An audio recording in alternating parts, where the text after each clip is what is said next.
জায়গায় থাকুন। আলহামদুলিল্লাহ কাসীরা। সম্মানিত ভাইরা,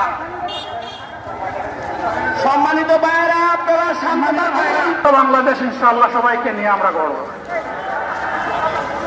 আমরা কথা দিচ্ছি, বাংলাদেশ জামাত ইসলামী যদি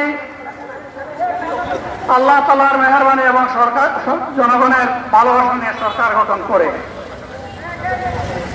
তাহলে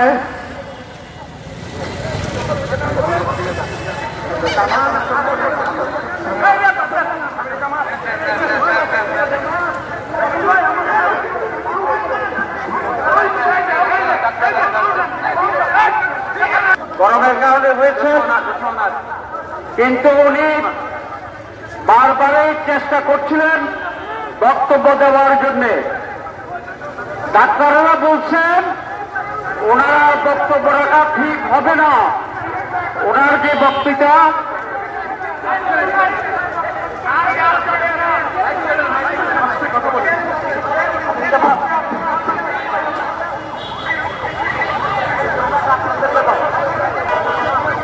নির্দেশনা দেবেন, আপনাদেরকে নিজ নিজ জায়গায় অবস্থান করার জন্য অনুরোধ করা হচ্ছে।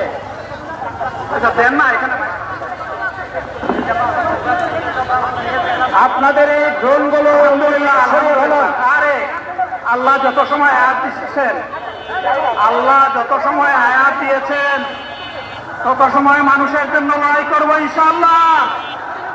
এ লড়াই বন্ধ হবে না। বাংলার মানুষের মুক্তি অর্জন হওয়া পর্যন্ত আমাদের লড়াই অব্যাহত থাকবে। জামাতে ইসলামী যদি আল্লাহ এবং জনগণের ভালোবাসায় বাংলাদেশের মানুষের সেবা করার সুযোগ পায়, তাহলে মালিক হবে না, সেবক হবে ইনশাআল্লাহ।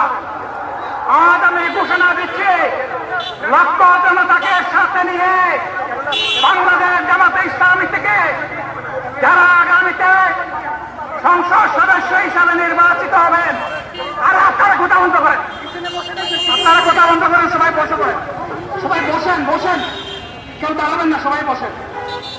যদি আল্লাহর ইচ্ছায় জনগণের ভালোবাসায় বাংলাদেশ জামাতে ইসলামিক থেকে সংসদ সদস্যরা নির্বাচিত হয়ে সরকার গঠন করেন, তাহলে কোন এমপি, কোন মন্ত্রী আগামীতে সরকারি কিন্তু প্লট গ্রহণ করবে না।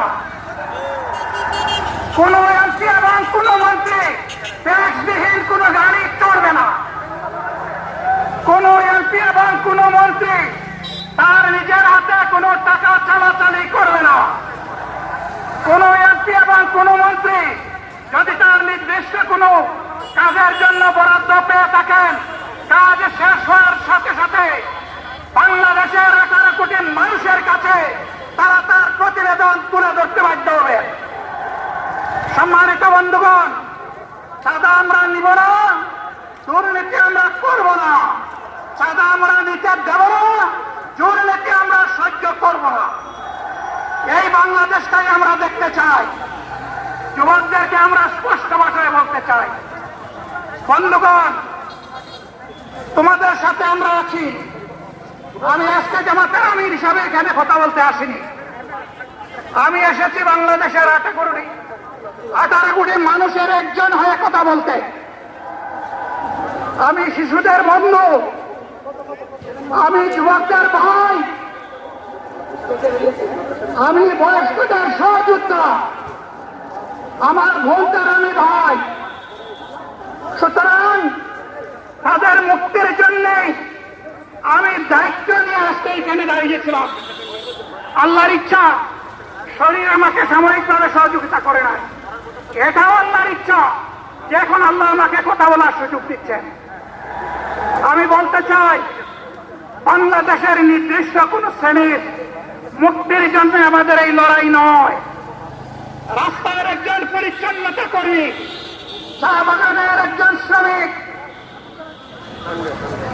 রক্ত পানি করে ঘাম জড়ানো আমার একজন রিক্সা চালক ভাই মাঠে ময়দানে বাংলাদেশের মানুষের মুখে যারা এক মুঠো ভাত তুলে দিতে চায়, আমার সেই কৃষক বন্ধুটি, আমি তাদের হয়ে আজকে এখানে কথা বলতে এসেছি। আমি কোন অভিজাত শ্রেণীর হয়ে এখানে কথা বলতে আসিনি। আল্লাহ তাআলার অশেষ মেহেরবানি, আজীবন সকল ভক্ত